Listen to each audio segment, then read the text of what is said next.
So, welcome everybody. It's fantastic to be here with Anne Milton, the Minister for Skills. So thank you very much for coming to talk to us about FE and skills and colleges. As you know, Anne had real problems getting to our conference a couple of weeks ago and was really upset and disappointed that she wasn't able to answer any questions. So really kindly, she's offered to do some question time. We had over 50 questions submitted, so you'd be pleased to know I'm not going to ask all of them because we'd be here forever. But I wanted to start with a question that is probably top of everybody's list about funding. I've just come from Amanda Spillman's annual report, Chief Inspector's report. She says again that colleges are underfunded and kind of runs through some of the implications of that. And I just wondered if you had, I suppose, anything you could say to people, you know, college people, about hope for the future, you know, optimism about funding and investment. Yeah, I mean, it is top of the list. And I would like to congratulate AoC on the Love Your College campaign, because actually it's been very successful. And if I think of the number of letters I've had from MPs, it's probably well over 100 now. I think that the difficulty with FE is that it's got squeezed between schools and university, unfairly, but it has done. And I think what's been brilliant about the campaign is that's it's pushed out on the sides of the two of them and said actually FE matters, and of course it does matter, because over 50% of people don't go to university. And I know there has been a long history of reduced funding in FE. We protected the base rate, but you know that is not keeping up with what we're necessarily asking colleges to do. And you know, I'd love to say that Philip Hammond signed a blank cheque for me the other day.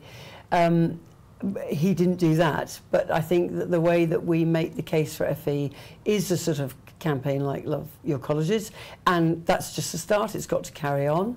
There are three things going on that I should mention. One is the post-18 review, and colleges will get sucked into that, rightly so. We in the department, it's an internal thing, but looking at the resilience and the future of FE, I think it's time we articulated a vision for FE. I don't think that's been done by government for a long time. And the other thing is we're looking at level 4 and 5, and I think qualifications. I think level 4 and 5 is an area where FE could really get into that. Of course, we've got T-levels coming down, the tracks, there'll be 500 million a year when they're fully rolled out.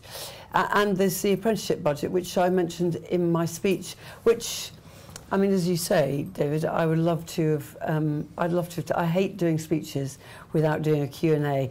A late train and the person who filled my space, very well-known Channel 4 news presenter, was not that keen to come off the stage, so even when I got there. So in fact, this is in some ways better than the Q&A there, because we've got a bit more time. So, you know, it's frustrating if you're watching this, because you'll say, well, she hasn't said there's more money. No, I haven't said there's more money because it's not just in my gift. My job is to make the case for FE. My job is to highlight the important work that you do, the fact that FE gives young people and adults second, third, or sometimes fourth chance. My job is to make the case for the productivity of this country. You know, there's a group of people who could be in fulfilling jobs, increasing the productivity of our country, and FE is an important tool for social mobility. So the Love Your College campaign, brilliant.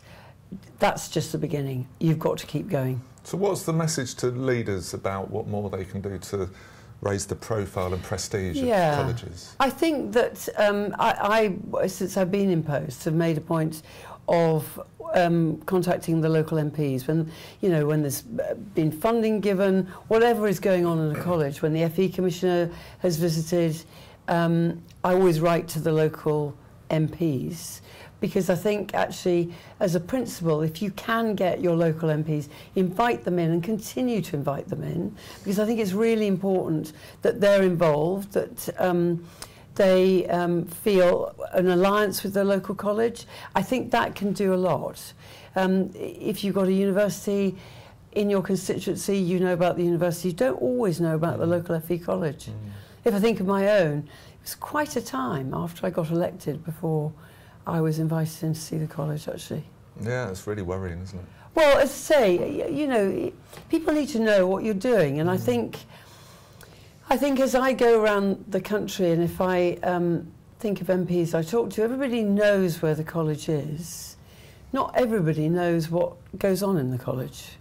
The fact that, you know, you're teaching young people with special needs, the fact that you're teaching adults, the fact that you're doing apprenticeship training, you know, the multitude of things and activity that goes on in an FE college is not well known to the average citizen. Yeah, I wrote a blog this week about ignorance, prejudice and regulation. Ignorance was people don't know about colleges. Correct. But there's something about prejudice, and I just wanted to test you on this. I get this sense that people who've been through the education system smoothly, done A-levels, GCSEs and A-levels, went to university, often end up in buildings like this in Whitehall, in power, kind of think that anyone who didn't do that must have something a bit wrong with them. Is there any sense of that? You know, and it's a natural thing. I'm not accusing anyone of anything. It's just a sort of a natural, why didn't they? How come? And FE often is the place where people go who didn't smoothly go through the system. I mean, we have excellent provision as well, you know, some of the best technical and A-level provision in the country, but there's also this sense that colleges are sort of sniffed at a bit. What can we do about that? I mean, you know, you ask about prejudice, and I do say that this is the best job in government, and I say that because actually I feel really strongly about prejudice. You know, that the problem is there's a lot of people in Parliament, not all, and I think Parliament's more diverse than it was, went to university. A lot of people in government offices went to university. A lot of people in the media that went to university. So the only story that gets talked about is university because, as you rightly have pointed out, for many people, education is a very smooth journey. I wouldn't have said my own education was entirely smooth, actually. And if your journey has been smooth, it's almost inconceivable to see how it couldn't be for other people, when the truth of the matter is, it isn't for a lot of other people. School doesn't work, exams don't work, and you know, I only need to think of stories like the woman I met the other week. She'd been unemployed for 10 years. She got a small child. She was now doing an apprenticeship with the local authority. You know, suddenly her life has taken on a new dimension. There is prejudice. I think there's a lot of intellectual snobbery. I think that comes as much from parents as from anybody else. You know, everybody wants their child to go to university. And if there's one thing that I feel utterly committed to, is turning that round. Good. Just coming down to sort of brass tacks, we have lots of questions about funding. There's one particular issue at the moment, which is about apprenticeship funding. So we've got quite a few colleges that are being urged by you and the Secretary of State and others to do more on apprenticeships, but they've kind of used up all of their non-levy allocation, and they're having to sort of turn employers and apprentices away. What can we do about that? Well, apprenticeship funding, so the levy payers were put on a system within HMRC and the SFA, and so that they could access money. A decision was taken when this system was brought in, when the reforms came in, that the non-levy paying employers wouldn't be at that stage. We are making a decision on that coming up, because the only other alternative is to run procurements so that people like colleges, independent training providers can bid into that. And as rightly been pointed out, when that money is finished, that money is finished. So I would like to be in a situation where non-levy employers can access their own accounts, can work with colleges in particular to get that training, and then there is not those restrictions. Procurements, however well people try and run them, never run smoothly. Somebody will lose out, won't Somebody always loses out. And, you know, on this last one, we tried very hard to make sure that we gathered in to the successful bunch of people, the people that should be getting the money. You know, you try and work it that the good providers are able to provide, but it never goes smoothly. That's the trouble. So I don't like procurements, and I think, I know that for some colleges this has been a really difficult time, actually. Keeping with apprenticeships, Amanda Spielman also talked about something we've talked about before: degree apprenticeships, management apprenticeships. People already in work who are in decent jobs, taking an MBA. I could do an MBA from our apprenticeship levy. I don't think that should be used for my training in that way. What do you think about the future of that? Where might that go? Because it costs a lot of money.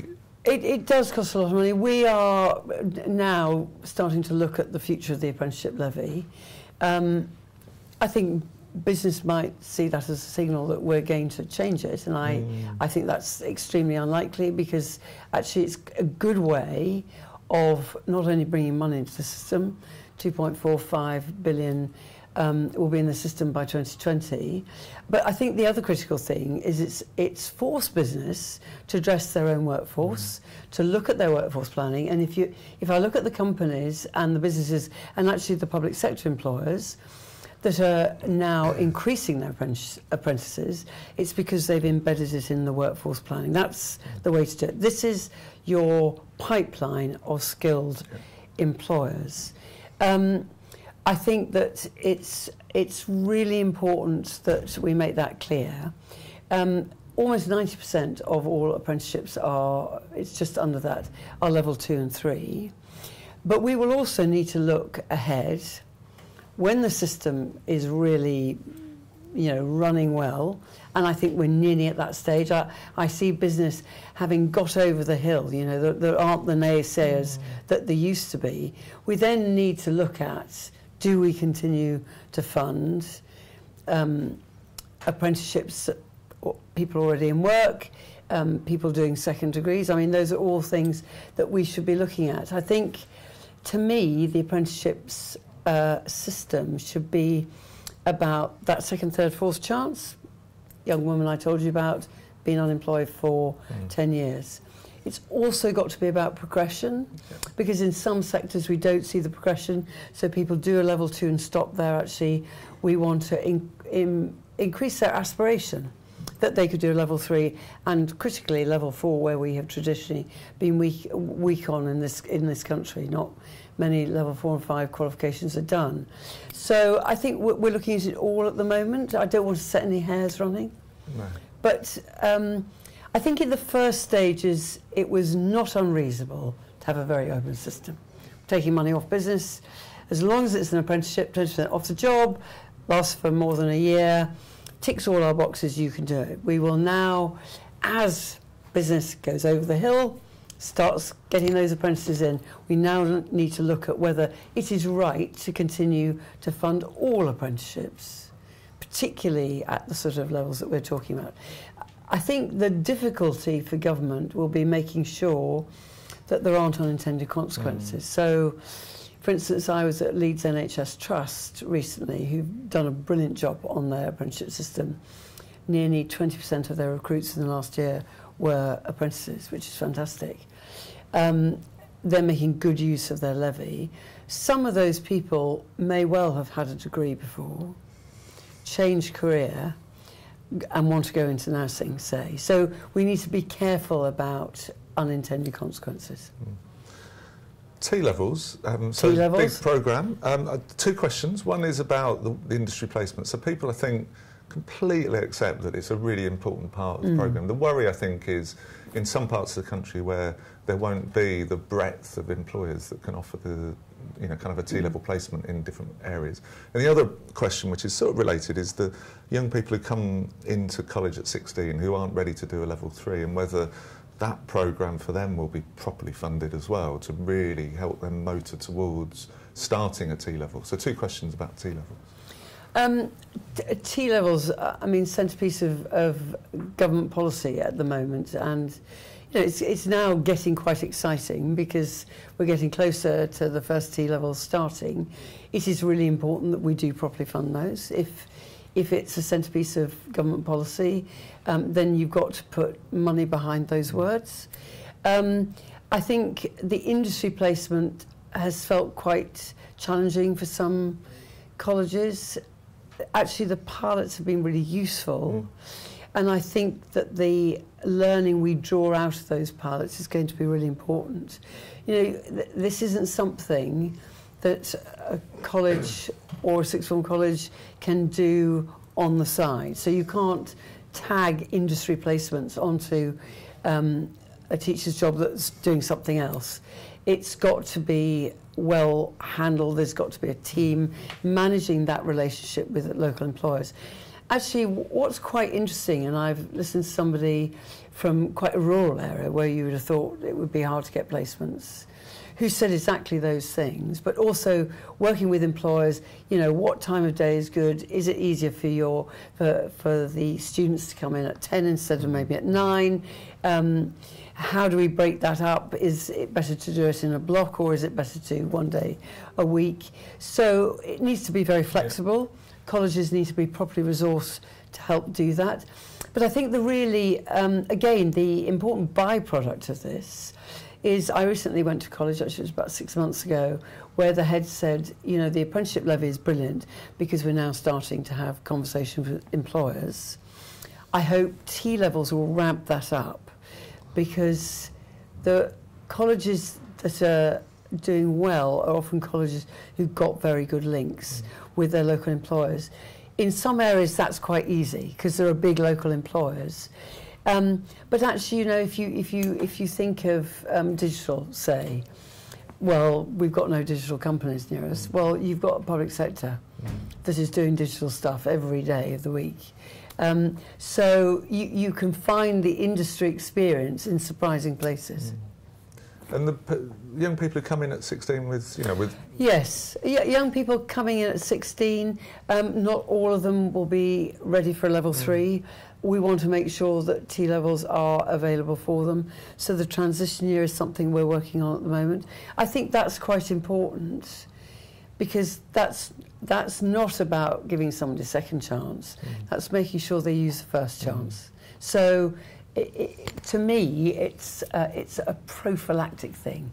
You know, this is making sure that young people don't simply go into a level 3 course, fail, drop out or whatever, giving them a period of time to transition onto a programme like this. Okay. So the other issue that colleges always raise, and lots of people will be asking about, is school sixth forms. So there are, we think there are about 60% of them that have fewer than 200 students. We think that affects the quality of the experience, the breadth of the curriculum, and the quality. And Ofsted have suggested that as well in previous annual reports. So what's going to happen to those? Because and this isn't just saying let's shut them all down, but as we want more to go into T-levels and more to achieve level 3, those small school sixth forms won't be the place for them. Well, it's very important that you know, school sixth forms have been raised. I've been working very closely with Theo Agnew on the issue of the supply of over 16 places. And I don't know what's happened in the past, but my view is that we need to look very much more closely when we give permission for sixth forms to open, when we open free schools, when we create UTCs, anybody that would be in competition for existing institutions, because oversupplying means that somebody's going to lose out.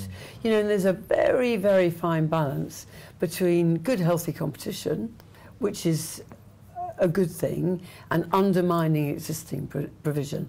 And so, actually, Theo Agnew, Lord Agnew, has been very receptive to this. We're doing quite a lot of work at the moment to make quite sure that when sixth forms are established, or when we look at post-16 education, we are looking at the provision already there in colleges, already there maybe in other places in sixth form colleges, to make sure that we've got the mix right, and that the oversupply just doesn't simply destabilise what we've got. And I think there's something about choice and choice of type of institution as well as curriculum, but there is some real competition that gets in the way of that sensible choice. And I think so. So it's how do we get a system that tries to get collaboration more the norm between schools and colleges, and that, because that would be the kind of nirvana if people were working properly together. I think choice is important. And the, you know, the government over the decades, you know, tends to swing all one way or swing all the other. So, and I tend to be somebody who likes to stick somewhere in the middle. Don't swing the pendulum too far. Don't throw the baby out with the bathwater. Don't go all that way, all that. So some competition right in the right circumstances. Some choice is good in the right circumstances, but mindful of the fact that those actions can destabilise. So you need to moderate all those things which you know are good, but can cause damage. Leadership and governance. So you said some things in your speech about governance and leadership which upset some people, I think it's fair to say. It did, yes. And I just I thought, saw on Twitter, actually. Yeah, so I thought I'd raise it. I mean, I think you used the phrase well-meaning governors, and that really did annoy people, the governors who were incredibly responsible. So we've got a specific question about it. We've got lots of questions about it, but the one I thought I'd ask is, if you were a college governor taking a decision about an urgent investment need that was very important to local business, economy and student mobility, but meant a degree of financial risk, where would your risk kind of appetite lie? Oh, I'm a very risk-averse person. So yeah, I'm a terribly risk-averse person. I'm not, you know, I'm happy to take a risk in politics and say things live on a camera. That was a bit boring otherwise. And in fact, that sort of risky behaviour makes people in Whitehall feel very anxious at times. You know, one of my great disappointments about not being able to do the Q&A after that speech was to more fully expand on it. I think I need to be absolutely clear. You know, most principals, most governing bodies are brilliant, fantastic, and do a brilliant job. But it is true in all the public sector. Actually, it's true in the private sector that the boards, in the private sector, the boards, the non-executive director bodies play a really important role. And many of them, and I know one close to home in particular, who are very well-meaning, but the college hasn't performed well. You know, this is the difficulty with Twitter, is you say something and it gets taken out of context. I wouldn't want anybody to doubt. I think the officer report today, I think, says 76% of colleges are good or outstanding. And the number's going up, which is really which is fantastic. I think the FE Commission's done a good job. I think there are a lot of programmes we've got. The College Improvement Fund is another example. So there are some excellent leadership, but nobody can deny that it's not excellent everywhere. What I want, and I think all the good principals, all the good governing bodies out there want, is every college to be excellent. Yeah. And you know, that people will say it's a ridiculous ambition. No, it's not. We can work with colleges, and they have had a very difficult time. So in answer to your question about where would my risk be, well, I would never look at the finances because I'm not an economist, so I'm not that good with figures, but it is sometimes a very difficult decision. I don't doubt it, which is why you need very good governing bodies who can really support the staff in making those sort of decisions. That's why everybody on a governing body needs to have a clear role, know what they're doing, to help make those decisions that will help make the college more successful. When colleges don't do well, run into financial problems, it's certainly never, almost never, not always, but almost never, down to being reckless. It's often down to a real desire to be ambitious for the college, but without adequate financial scrutiny and adequate opportunity to make a good risk assessment, I think. So, you know, my message is, I didn't have time to explain fully. I think principals do a brilliant job, governing bodies do a brilliant job, but as is always the case in the public sector, we need everybody to be doing a brilliant job all the time. Yeah. In challenging circumstances. Yeah, no, I'd second that, definitely. You talked earlier about purpose. Just wondered if you wanted to have a go at what's the purpose of a college? What would you like it to be? We're going to launch a commission on it in the new year to look 5 to 10 years hence. But, so what would your opening kind of gambit be for that commission?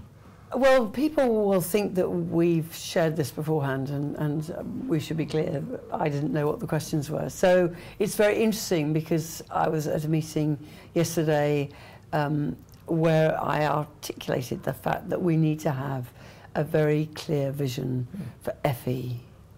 What is its purpose?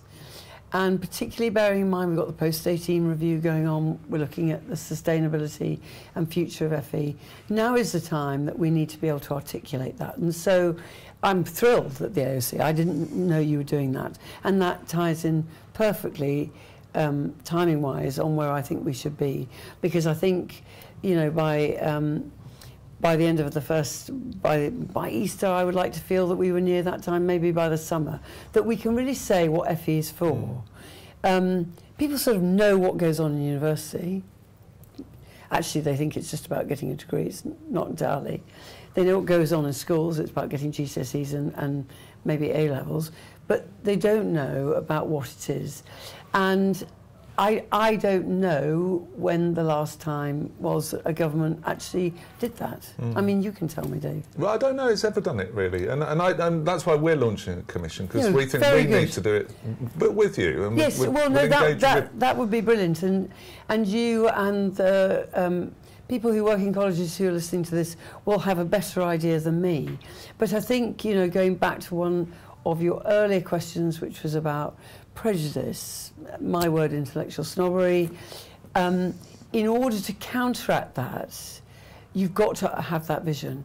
And from that vision, everything else should flow. So if we're making decisions about, you know, non-levy employers, if we're making decisions about T-levels, if we're making decisions about what support we can give in terms of leadership in colleges, then all that should flow. Those decisions should be easy if we decided what the overall vision is. And the other thing I'd say is that we need regulation that's specific for colleges rather than stuff for schools that's adapted or universities that's adapted. Because colleges are unique and special organisations. But look, final question, because I think we've... Well, I'm just going to interrupt you and say on that point, you know, I always get slightly irritated when people in the department talk about teachers, and I say school teachers, because we have college teachers too. We've got other teachers. Yeah. We've got other teachers apart from those working in schools. Yeah.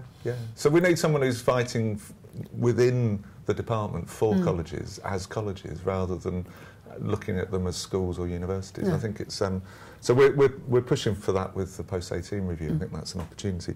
Final question, because I've taken up a lot of your time. What would you want your legacy to be as minister? Not that we're trying to get rid of you, but I think the longest-serving skills minister since 2010 was I think it was Nick Bowles, who was here for 2 years. So I got to go till June. My legacy would be to have shifted the scales on college and university, and to see colleges really having their profile raised. There was an article by Polly Toynbee in The Guardian today. That's a good article, yeah. Which is really important. Following your conference, I've written to Krishnan Guru Murthy to say, you know, it was great to see him there. If Channel 4 wanted to do an extended piece on further education colleges, it would be great. You know, I'd love to work with him. I want mainstream media. They might have gone to university, but you know what? Only half the population at best goes to university. What about the work that is going on in colleges? Not just for young people, but retraining adults. If we believe in social mobility, if we believe that everybody should have a chance, then my legacy, I hope, will be raising the profile of colleges to such a level that the Chancellor can't resist the pleas for more funding. That'd be great, wouldn't it, in the spending review? It would. So thank you very much. That's been fantastic. And thank you to all you for sharing your questions. And we ought to do this again. It's been fun. Yeah, excellent. We should. We'll make it a date, Dave. Good stuff. Thank you.